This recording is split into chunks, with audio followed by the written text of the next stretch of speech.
Hello, ladies and gentlemen. I'm getting ready for a day of work. We call it Bamboo Thursday. A friend of mine is coming over and we're going to do some work on a fly rod that I'm building for a tarpon fishing expedition to Belize. But the reason that I'm making the video is in response to a question I had on a prior video. And the question was, what is a modern bamboo fly rod? What makes a modern bamboo fly rod different than an old bamboo fly rod? And in order to answer that question, I'm going to start with another question that even precedes that question, and that is, why bamboo at all? Why would anybody want a bamboo fly rod?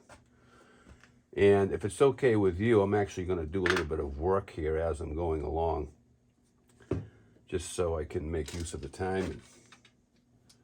I'm just finishing up this fly rod for a customer. It's a 7.5 foot modern bamboo fly rod, and I'm just kind of doing the final waxing here and polishing. So anyway, I think this also leads me to answer the question of why bamboo. I think one of the reasons for bamboo is its beauty. It's like the difference between a fine English walnut shotgun versus a black plastic shotgun. There's a big difference in just the way it feels, the way it looks, pride of ownership, and that type of thing. So I would say, why bamboo? There's probably three reasons. The looks and beauty. There's a feel, and that's basically the rod action. The action of a bamboo fly rod is different than a modern graphite rod. So I have a couple of different examples here. This is probably state-of-the-art modern right now. It's a Hardy Ultralight X, 9 foot for a 5 weight. I weighed it somewhere here. 3¼ ounces. So for a 9 foot fly rod, that's extremely light, and it's very, very fast action, meaning it doesn't bend a lot while you're casting. It's stiffer. That's compared to this rod, which I made back in the late 70s, early 80s. I don't remember, but it's made on one of the original unsanded Orvis graphite blanks. This rod, 7.5 feet for a 4 or 5 weight, 2 7/8 ounces. So I mean, that's, under 3 ounces. That's pretty light. When you get into bamboo, the weights go up. Here's a 1950s era Orvis impregnated battenkill, 8 foot. To me, it's like a 5 or a 6 weight fly line.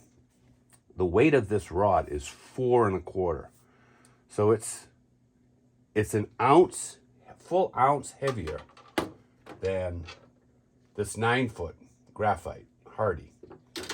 And 1 ounce difference, that's the 30% difference. It's a big difference. You can feel it. When you pick up this rod, it's not objectionably heavy, but it doesn't jump out at you as how light it is.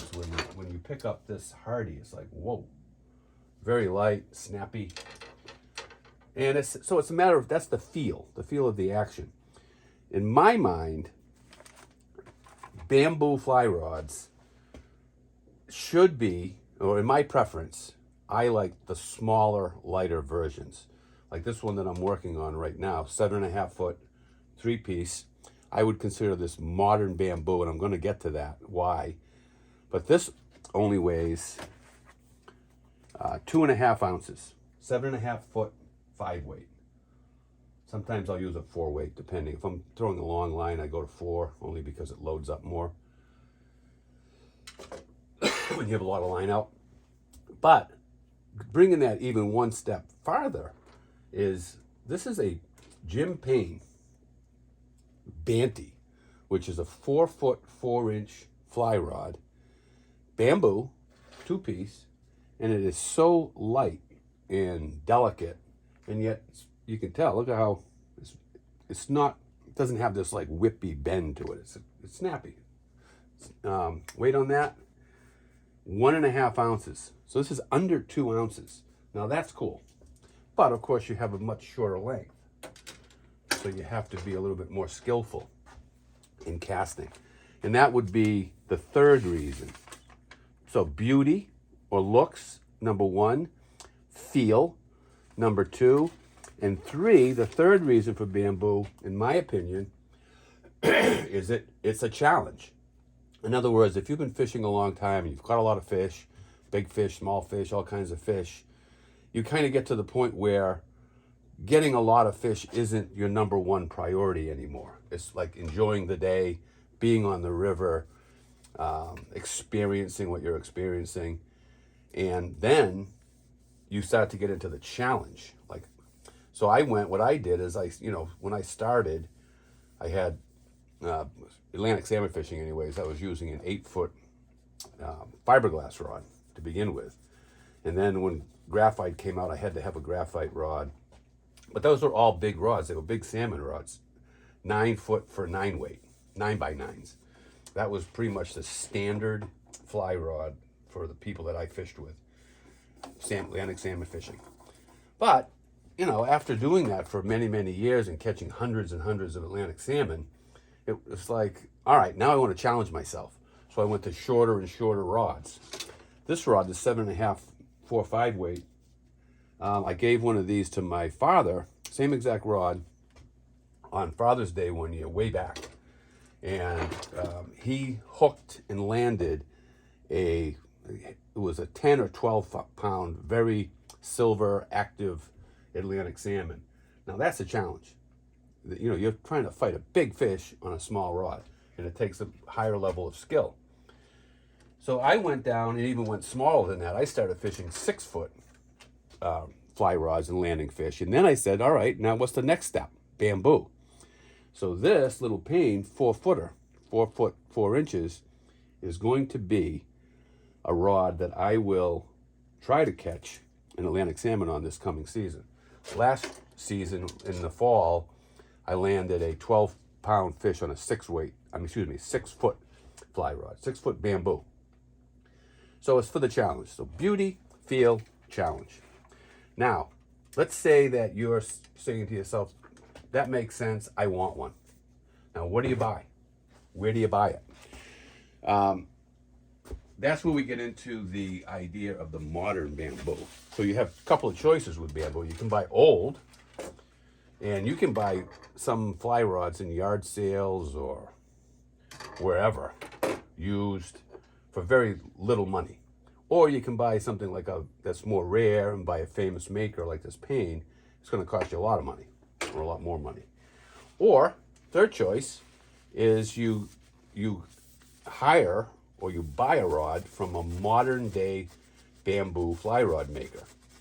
And there are a lot of them, or a lot of us, which is a good thing, because what's happened is the art, sport,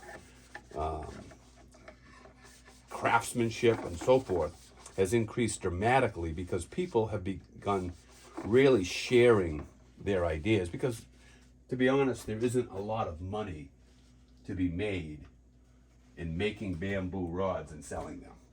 You just can't.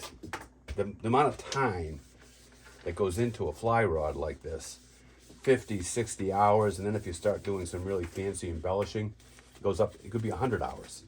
And how much can you charge for a bamboo fly rod? Because you get to the point, say $2,000, $3,000, where why would I buy a fly rod from some guy that's doing it as a hobby rather than a collectible fly rod made by Leonard or Payne or Young? So you're kind of in competition with that world. But if you can buy one reasonable, say $1,000, $1,500, no more than two, because I think then you're getting into the collectible market, and you're better off to go that way. Unless it's embellished. We have a rod actually that's close to $10,000, and it's because of the embellishments, the 18 karat gold and the artistry of that That's on our website if you want to check it out. Anyway, so getting to the modern part. The old days, really old days, the guys used the adhesives they used back then just didn't have the strength that they have today. They originally used hide glue, which is made from animals. Today we have all of the most modern adhesives. So that allows us to do some techniques because the adhesives are so strong, you don't need as much gluing surface on the bamboo. So each one of these strips, of course, is triangular, and then this rod is 6-piece, comes to a point in the middle, so there's a certain amount of surface area that can be adhered to. But if you start to take some of that away, it's called hollow building, we hollow out the middle, get rid of that middle stuff, so you just have a thinner layer of bamboo. You basically have a hollow tube, but you have less glue surface. Less glue surface, you need a stronger bond. So that's where it comes in, modern stuff. People in our industry now have come from other industries, space age industries, and the adhesives and the technology in preparing the surfaces has come a staggering amount, come really far. So that's some of I can't really go over all of those techniques in detail because actually that's one of the few secrets in our business is the area of advanced surface preparation for the modern gluing. But I would say that would be the number one reason. You can make them lighter, and treating the bamboo to make it stiffer. It's just come a long ways. So if I was you, I would contact me immediately and order up a modern bamboo fly rod. And that's it for today, ladies and gentlemen. Have a good one.